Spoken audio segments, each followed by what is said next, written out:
All right, with the law of independent assortment. So, as a result of Mendel's breeding experiments with these dihybrid crosses, he arrived at what was known as the law of independent assortment. And this is saying that all of the alleles for the particular gene pair, these are all going to assort independently of one another during the process of gamete formation. And it only applies to the genes that are on different chromosomes. They can't be on the same. Then we say that they're linked, and that's something completely different. Okay, so when we look at our cross here again, you can see some of the things that we had talked about here. And whoops, I'm sorry. And of course, these things are going to assort independently. In other words, which gametes you get and which ones combine is just a random kind of chance event, and that's going to lead to these ratios that you see, the offspring that you see, and these things are not linked to one another. In other words, wrinkly isn't linked to yellow or green color. Round isn't linked to yellow or green color, anything like that. It's just a complete crapshoot because these genes are residing on different chromosomes. Okay, so one of the other things that Mendel was able to kind of look at was the idea of dominance, and there's different degrees of dominance, but some characters are completely dominant to others, like the purple flowers and the white flowers. Purple is completely dominant to white. Others are co-dominant, in other words, they're both expressed, and then some are incomplete dominance, and we'll talk about those here in a minute too. Okay, so we talked about the complete dominance. That's pretty simple. That's the idea of having purple versus white flowers. You're either purple or you're white. There's no in between. Okay, and you can look at the beta globin protein. In other words, when you're looking at the normal kind of hemoglobin in your body, the thing that carries oxygen, carbon dioxide, and such around your body, you've got a beta globin molecule as well as some alpha globin molecules, and there's a single protein really that's producing the beta globin, and it's faulty if you have some sort of a mutation there. In other words, it's either going to be made correctly or it's going to be made incorrectly. So it's either that's the idea of complete dominance. So you get a substitution here, you get an error in the wild type at this location right here. You should have a thymine, but the mutation produced an adenine there, and that causes a different kind of codon on the messenger RNA, which causes valine to be substituted instead of glutamic acid. And what that does is it produces this misshapen protein that you can see, giving rise to the misshapen red blood cells. So these proteins are shaped the wrong way. They should look like this, instead they're not. And as a result of that, that causes these blood cells to kind of get sickle shaped. And we'll talk more about sickle cell anemia as the course goes on. But what happens is these sickled cells down here, these things get caught in the capillaries. They cause all sorts of problems, systemic problems, liver damage, kidney damage, brain damage. There's all sorts of issues caused from this, and it's caused from just this single base pair substitution difference that we talked about. So that's the idea of complete dominance, okay? Now the idea of codominance, what we get is where both alleles are kind of being expressed at the same time. So cystic fibrosis, this is kind of a systemic disorder. It's a lung disorder, but it's also really more, it manifests itself kind of in the lungs and the digestive system, things like that. But what happens is you have a faulty protein that's kind of being made. And cystic fibrosis is an autosomal recessive. So what happens is the genetic disease that causes really cystic fibrosis has to be inherited in the double recessive form. So you have to be homozygous recessive to really have this. And what happens is you get this thick mucus buildup, and you have to undergo lots of treatments, and there's all sorts of things that need to be kind of done in order to keep the thick mucus that kind of develops in your digestive system, your lungs, things like that, from clogging the airways and causing a whole host of systemic types of problems. And what you have with this is it's a case, of course, like we said, of codominance, but you have a CFTR protein that's being made by this gene. And what happens is the CFTR codes for an ion gate in the cell membrane, and this allows these chloride ions to move back and forth across the cell membrane. And when you have a dysfunctional gene, what happens is the gate remains closed and these chloride ions build up. And as a result, it throws off the water potential and the water balance within the cell. And what it leads to now is the production of this kind of thick mucus, which is one of the main symptoms of the disease. So you notice it a lot, again, in the kind of the digestive system, the intestines, things like that, but also in the lungs, okay? And people who are I'm going to say normal, but are homozygous dominant, I guess you'd say for this, produce two normal copies of the gene. and they have these normal CFTR proteins, and it functions normally. The gate opens and closes, the chloride balance is fine, so on and so forth. In people that have 2 mutant copies now, okay, these are the people who have a dysfunctional CFTR protein, and those gates remain closed, and you get that thick mucus buildup. In the people that are heterozygous, they have 1 good copy and 1 bad copy. So on the phenotypic level, you would never know. You would have to look kind of biochemically, look kind of at the molecular level. You'd have to do a genetic test, something like that. And what they found is there's enough kind of protein that's produced to allow this person to function normally. So the genes are codominant, but at the physiological level, they remain recessive. In other words, they look like they're completely dominant. And there's a little bit of an evolutionary kind of twist to this, because they found that people that have the heterozygous condition are more resistant to the effects of cholera. And if you don't know what cholera is, it's caused by Vibrio cholerae. It's a bacterium, and it produces massive diarrhea. And what happens is the people that are afflicted with that bacterium usually die within 24 hours of dehydration. Okay, so we're talking like 5 gallons worth of fluid loss in just a short period of time. It throws off the ionic balance in their body, and they start having seizures and all sorts of bad things. So what they figured was this mutation might have arisen in the Northern European population during the time that cholera outbreaks were really bad, and it kind of led to a survival advantage for the populations that had the heterozygous condition. It's called the heterozygous advantage. And again, just like with sickle cell anemia, we'll talk about that later on when we talk about topic 5, which is evolution.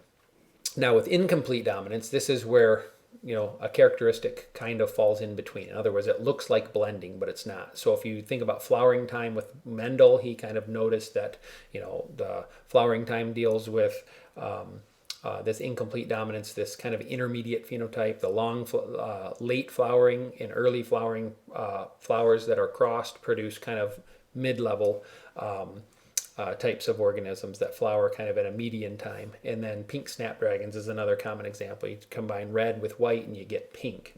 And this is the flowering thing that I was just speaking of. What Mendel did was he took some flowers that were homozygous for flowering very quickly, and then some that were homozygous for flowering for a very long time. And when he crossed those two, he found that these 2 homozygous flowers produced flowers here that were kind of somewhere in the middle, okay, and the kind of in between, so to speak. And those were the heterozygotes, okay. And now pink snapdragons is a little bit easier to kind of understand, because he took a red flower and a white flower and he got a pink flower, but it's not blending. And one of the things that you want to know, the reason it's not blending, is when you start looking at this. If you take a red flower and a white flower and you get these pink flowers, okay.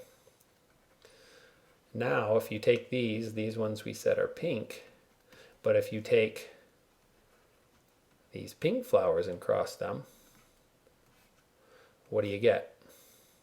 Well, you get some white flowers,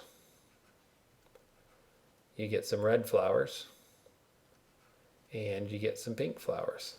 So it's not blending, because you're getting these parental varieties back, the ones that you started with. And in addition to that, what happens, and you can kind of look here and see, and these allele designations are a little bit different, but they mean the same thing. What you also have to realize is that if this were the case, then why aren't all flowers pink? And you'd be losing variation if this were the case. So in other words, what you've got here is the reason it's kind of an intermediate phenotype and it's not blending is because the idea of blending would reduce variety, and we know that doesn't happen. And the idea of blending would say that there was no more pink or white flowers, which we also know is not true, because you get red and white combining to give pink, and then when you combine the pinks, you get red, white, and pink. So there's a variety of reasons why blending doesn't hold. You want to make sure that you understand what those are, okay? So now as far as complete dominance, incomplete dominance, and codominance are concerned, what you have to realize is you got to know what you're talking about. Are you looking at it at the organismal level? Are you looking at it at the biochemical level, which is kind of how the metabolism works? Or are you looking at it at the molecular level? In other words, where the proteins and enzymes and things are being made. So for instance, just think back to what we talked about with cystic fibrosis. On the organismal level, a person who's heterozygous might look like they're completely fine. But if you were to look at the actual functional proteins, you would see that they're both being produced. So you just kind of have to know what you're looking at, the level that you're looking at it, and kind of what it represents. Okay.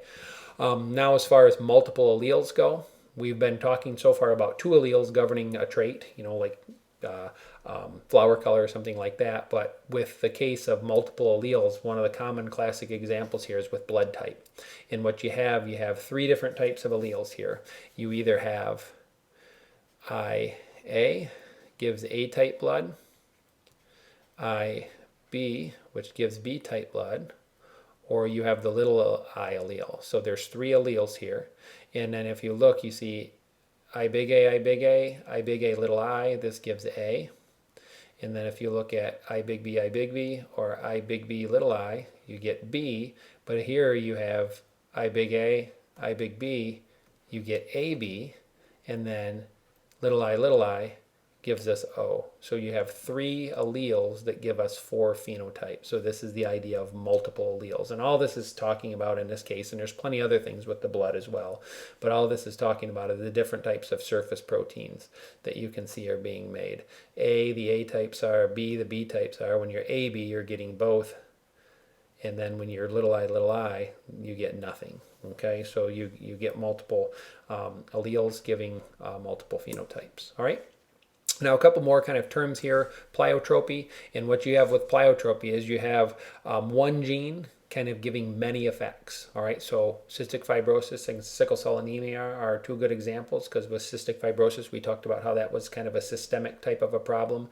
Same with sickle cell anemia, and they're only governed by, the one gene. Okay.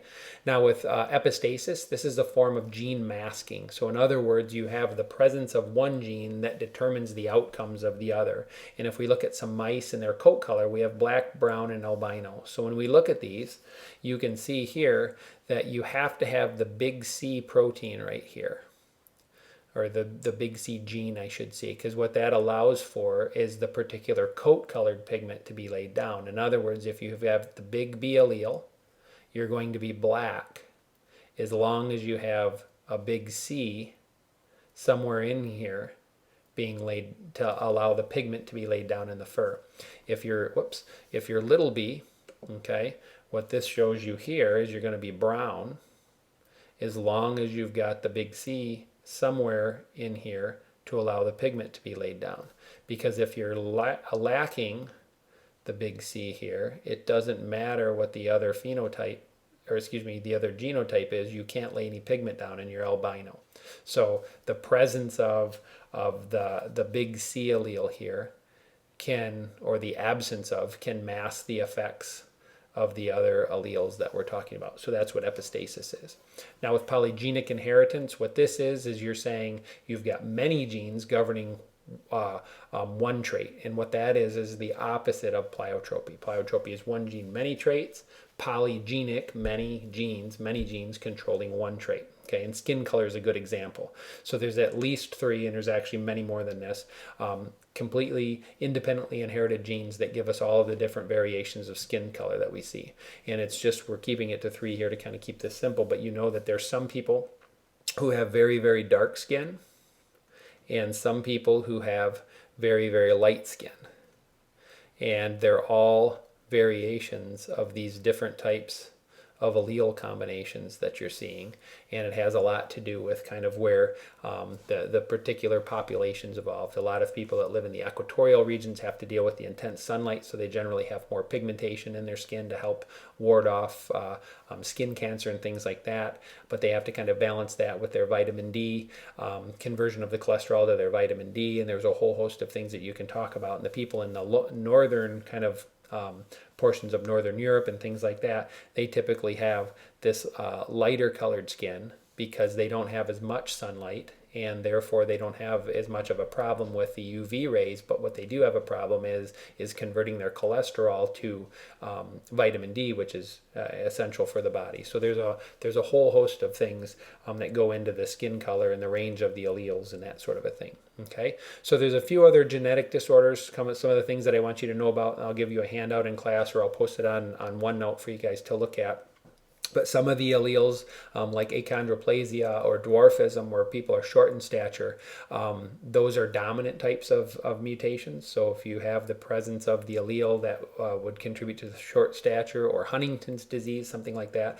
Other types of disorders are codominant, and then some are sex-linked, and we'll talk some about the sex linkage in class with like color blindness and things like that. So just make sure that you ask me where it's put on OneNote, and I'll make sure that you get this, and then we can talk about some of the disorders, okay? So I'll see you in class soon, and that wraps up chapter 14.